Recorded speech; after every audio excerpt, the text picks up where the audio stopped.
Hello mga ka-edocs! Naiinis ka ba dahil naka-locked ang commands sa ibaba ng tabs ng inyong Microsoft Word application, including other office applications like Excel and PowerPoint, at wala kang pera pambayad sa computer shops para ayusin ito? Naiintindihan ko po kayo sa ganyang sitwasyon. Halika at panoorin ang video na ito at tiyak makatulong ito na malutas ang problema. Kaya 5 minuto, stay focused at sundan ang nasa video. Maligayang pagdating ulit sa edocs DC, ang mabilis mong solusyon para sa mga tutorial para sa solusyon sa mga problema na kailangang ayusin. Dito, hindi ko sasayangin ang oras mo sa walang katapusang daldalan. Bawat episode ay puno ng malinaw at sunod-sunod na solusyon na magagamit mo talaga. At alam kong gusto mo ng resulta ngayon. Kaya bawat tutorial ay idinisenyo para sa aksyon. Walang jargon, walang hulaan, simpleng solusyon lang na masusundan mo. Pwedeng i-pause o i-rewind kung kailangan mo. Bakit ka pa mag-aaksaya ng oras sa paghahanap ng sagot o pag-scroll sa mahabang forum? Sa edocs DC, matutuklasan mo ang mga nakatagong tutorial na pangmadalian. Kaya kung handa ka nang tapusin ang mga gawain at tuluyang makuha ang paraan, mag-subscribe muna at samahan ako sa edocs DC. Mahalaga ang oras mo, gawin nating sulit ang bawat click. Tuklasin ang mga lihim ng tutorial na ito kung naka-locked ang Word application mo ngayon. Dito lang sa edocs DC. This is presented to you by Education 4708. Just proceed to view the full content.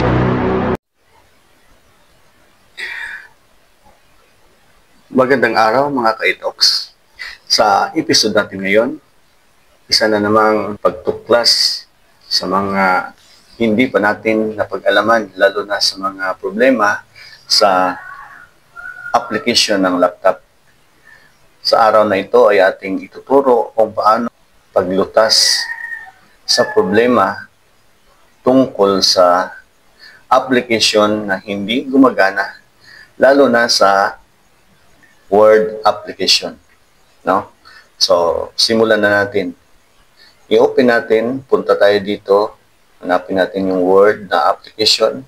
I-open natin, o kahit nasa saan man dito sa mga application na to, Excel, PowerPoint, na hindi gumagana. So, dito lang tayo sa Word. Open natin.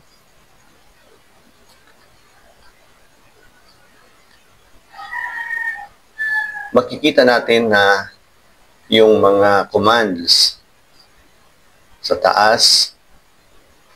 Tingnan natin, halimbawa dito sa home, walang mga option, hindi tayo makapagpili ng mga font style, font size, at ano pa. Kahit sa design, sa layout, wala talaga. Blur lahat, so hindi ma-open yung mga option na yan. Tulad ng, halimbawa, layout, tulad ng margin, size, orientation, hindi natin ma-open yung layout. So, ano nga ba ang maaaring gawin para ma-resolba ang problemang ito? So, close muna natin. Una, ang ating dapat gawin, punta tayo sa computer. Open natin yung My Computer. This PC. Yun, ito. This PC. Open natin to. At next step, punta tayo sa System C. Drive C. Okay? So, click natin. Hanapin natin yung program files. Program files. Ito. Next, hanapin natin yung Microsoft Office kasi yung Word application ay under ng Microsoft Office. So, open natin. Open natin sunod yung Office to Office 16. Open natin sunod yung Office 16. And then, makikita natin dito yung Office PPREARM.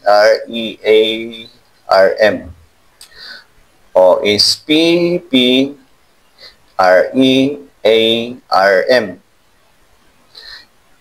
Click natin, then right click. Run as administrator. Click natin, Run as administrator. Yes lang natin. Bayaan. 2 beses tayong maggawa ng ganito. Ulitin natin. Click, right click, and then run as administrator. Okay? Yes lang natin. Yun. Close natin. Pagkatapos, refresh tayo ng 3 beses. Refresh.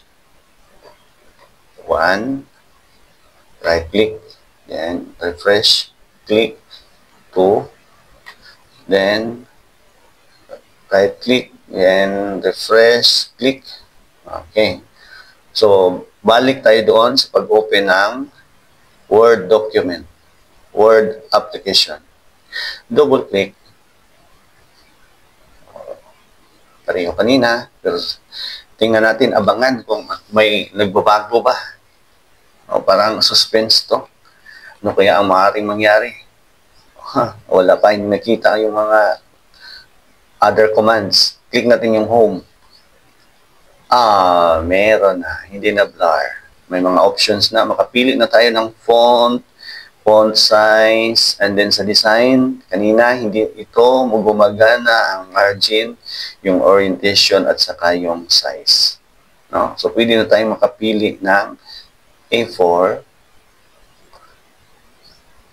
A4 ba?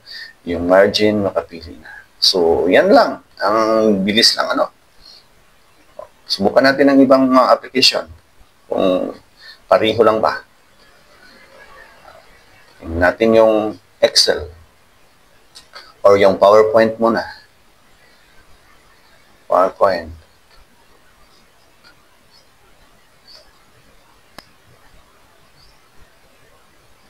Yun, pwede na, no? May mga option na talaga. May mga commands na, no? So, makikita natin, ito yung main tab at mga commands. Okay? So, yun. Para i-refresh natin, ano yung ginagawa natin kanina? So, open lang yung this PC, may computer. Hanapin na natin. Ulitin natin yung ginagawa natin. Open yung this PC. Then, sunod, step number 1, open this PC. Step number 2, System Drive C. Open. Step number 3, Program Files. Then, step number 4, Microsoft Office. Open. Then, step number 5, Office 16. Step number 5. And then, ito na, makita nating OSPP REARM. OSPP REARM. OSPP REARM. REARM. Okay? Anong ginagawa natin kanina? Yun. Run as administrator. Yes. Then, twice. Click. Run as administrator. Then, yes. Then after that, pagkatapos, close natin, refresh ng 3 times. Refresh 3 times. Yun. Okay? So, ang mangyayari, ganito na. Open natin yung Excel. Kanina, hindi to gumagana yung mga commands. Ngayon, okay na. May layout na. Okay? So, yan lang ang ating tutorial ngayon tungkol sa mga kaganapan kung halimbawa may problema kayo sa mga Microsoft application, sundin nyo lang yung ating mga tutorial. No? So, huwag kalimutang mag-like, mag-subscribe, at ibahagi ang inyong mga nalalaman tungkol dito, i-share sa mga kapwa nating naghahanap ng solusyon para sa problema, lalo na sa teknolohiya. Hanggang sa muli mga ka-itoks. Bye-bye!